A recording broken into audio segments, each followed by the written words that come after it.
In a dimly lit room on the ninth floor of a 10-story apartment building, 17-year-old Alex sat hunched over his computer. The only light came from the eerie glow of the screen, casting long, distorted shadows on the walls. It was past midnight and the world outside was silent save for the distant hum of the city. Alex had always been an avid gamer, but lately he'd become obsessed with a new game he'd found online called Midnight's Realm. The game was unlike any other he'd played. It was set in a dark, twisted version of the real world, where every action had consequences that echoed in reality. The game's description had warned players about its intense realism, but Alex had brushed it off, thinking it was just a marketing gimmick. His parents often worried about his increasing isolation. "You need to get out more, socialize with real people," his mother would say, her voice tinged with concern, but Alex was too engrossed in the game to care. The virtual world was far more exciting than the mundane reality of school and social obligations. One night, as Alex delved deeper into Midnight's Realm, he encountered a character named Lysander, a sinister figure who offered him a challenge. "Complete my task and you'll gain unparalleled power in the game," Lysander whispered, his voice echoing eerily. "But fail and you'll face consequences in both worlds." Intrigued, Alex accepted. The task seemed simple enough: find a hidden artifact in the game within an hour. As the minutes ticked by, Alex searched frantically, navigating through dark alleys and haunted mansions. But the artifact remained elusive. Suddenly, a notification popped up on his screen. "Time's almost up, 10 minutes remaining." Panic surged through Alex. He couldn't lose, not now. As the final minutes dwindled, his room's temperature seemed to drop. Shadows danced menacingly on the walls, and a cold wind blew through the window, even though it was firmly shut. The line between the game and reality began to blur. With only a minute left, Alex finally found the artifact, but as he reached out to grab it, his screen went black. The power in his apartment cut out, plunging him into total darkness. The chilling silence was broken only by a soft, mocking laughter that seemed to come from everywhere and nowhere. Terrified, Alex tried to turn on his phone's flashlight, but it was dead. He felt an icy hand grip his shoulder and he froze. "You may have found the artifact," a voice whispered in his ear, unmistakably Lysander's. "But you've lost something far more precious: time." Suddenly the power returned and the room was bathed in light.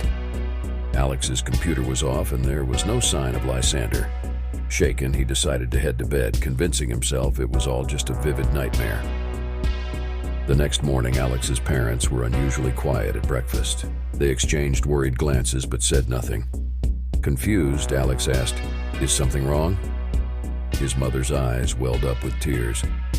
"We received a call from the school. They said you haven't attended in weeks. We thought you were just playing that game all night and sleeping all day." Alex's heart raced. He had only been playing Midnight's Realm for a few nights.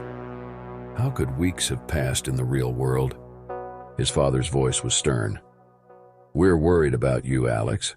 This game is taking over your life. You're losing touch with reality." Alex tried to explain, but the words wouldn't come out. He felt trapped, suffocated by the weight of his choices. That night, as the clock struck midnight, Alex's computer turned on by itself. On the screen was Lysander, his eyes glowing malevolently. "You thought you could escape?" he taunted. "The game is never over." Desperate, Alex unplugged the computer, but Lysander's image remained. "Every minute you spend here," he hissed, "is an hour in the real world, and every choice has consequences." Alex realized the terrible truth. Midnight's Realm wasn't just a game, it was a prison, and he was its captive. The more he played, the more time he lost in the real world, and the line between the two was becoming dangerously thin. Determined to break free, Alex decided to confront Lysander one last time. He delved back into the game, navigating its dark corridors and treacherous landscapes. Along the way, he encountered other trapped souls, players who had lost their way and were now doomed to wander the game's realm forever. After what felt like an eternity, Alex finally confronted Lysander in a climactic battle.